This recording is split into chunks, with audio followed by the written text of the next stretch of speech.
அந்த தெளிவை முதலமைச்சர் சொல்லாம எதுக்கு நாடகம் போடுறார்? முதலமைச்சராக ஒரு பக்கம், திராவிட முன்னேற்ற கழகத்தினுடைய தலைவராக இன்னொரு பக்கம் இருக்குல்ல.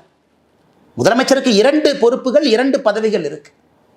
கட்சி இன்வால்வ் ஆயிருக்கு, முதல்ல இருந்து இன்வால்வ் ஆயிருக்கு, காவல்துறை அதிகாரிகள் இன்வால்வ் ஆயிருக்கிறாங்க, இவ்வளவு விஷயங்கள் நடந்திருக்கு, இவ்வளவு தொலைபேசி அழைப்புகள். நீங்க கேட்கலாம், இல்ல இல்ல அண்ணாமலை என்ன நீங்க சும்மா சொல்றீங்க.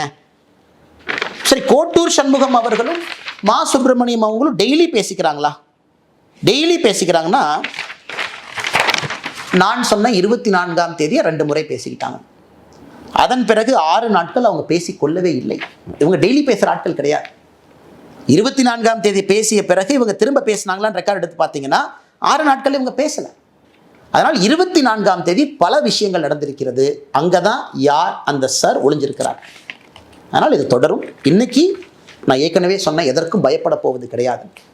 ஒரு விஷயத்தை நான் சொன்னேன், அதனை கையில் எடுத்திருக்கேன், உடும்பு புடியாக பிடித்து கடைசி வரை போக போகிறேன்.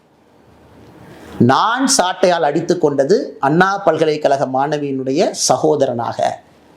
எனக்கு ஒரு சகோதரி, அந்த சகோதரிக்கு ஒரு சகோதரன் இருந்தால் 2 பேருக்கும் என்ன வழி ஏற்பட்டிருக்குமோ அதைத்தான் நான் செஞ்சேன். அதனால் தொடர்ந்து கேள்விகள் கேட்போம். இதை நம்ம விட போகிறதில்லை. இதுக்கும் அவங்க சொல்லுவாங்க இப்படி அப்படிம்பாங்க. அடுத்து நான் 48 மணி நேரம் கழித்து மறுபடியும் அடுத்த விஷயத்தோடு பேசுவோம். அதனால் முதலமைச்சர் அவர்களே பதில் சொல்லுங்க. இத்தனை பேர் இவ்வளவு குழப்பத்தில் ஒரே ஒருத்தர் மட்டும்தான் அக்யூஸ்டு, எங்களுக்கு வேற யாரும் தெரியாது. இந்த ஆள் அவ்வளவு தைரியமா அண்ணா பல்கலைக்கழகத்துக்குள்ள இடத்த செலக்ட் பண்றான், இந்த இடம்னு தெரியுது, அந்த இடத்த ரெடியா உட்கார்ந்துருக்கான். அப்படின்னா இதுக்கு முன்னாடி அவன் குற்றமே எங்க செய்யலீங்களா? இது யாராச்சும் நம்புவாங்களா? அவ்வளவு பக்காவா ஸ்கெட்ச் போட்டு எஃப்ஐஆர் படிக்கும் போதே தெரியுது அந்த இடத்துல இருக்கக்கூடிய நபர் வேற எந்த தாக்குதலையும் ஈடுபடவில்லை. அப்ப மே 14ஆம் தேதி போட்ட வழக்கு என்ன சார்? யார் இந்த விக்டிம்? அண்ணா பல்கலைக்கழக மாணவிய விக்டிமா, இல்லை இதே ஞானசேகரன் இன்னொரு இடத்துல இருந்தாரா? அதனால் கேள்விகள் தொடர்ந்து கேட்போம்.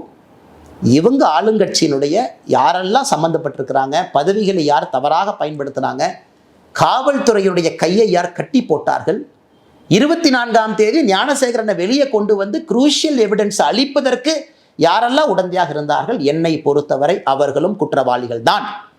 அதில் தான் அந்த யார் என்கின்ற சார் ஒளிஞ்சிருக்கிறார். வணக்கம், நன்றி.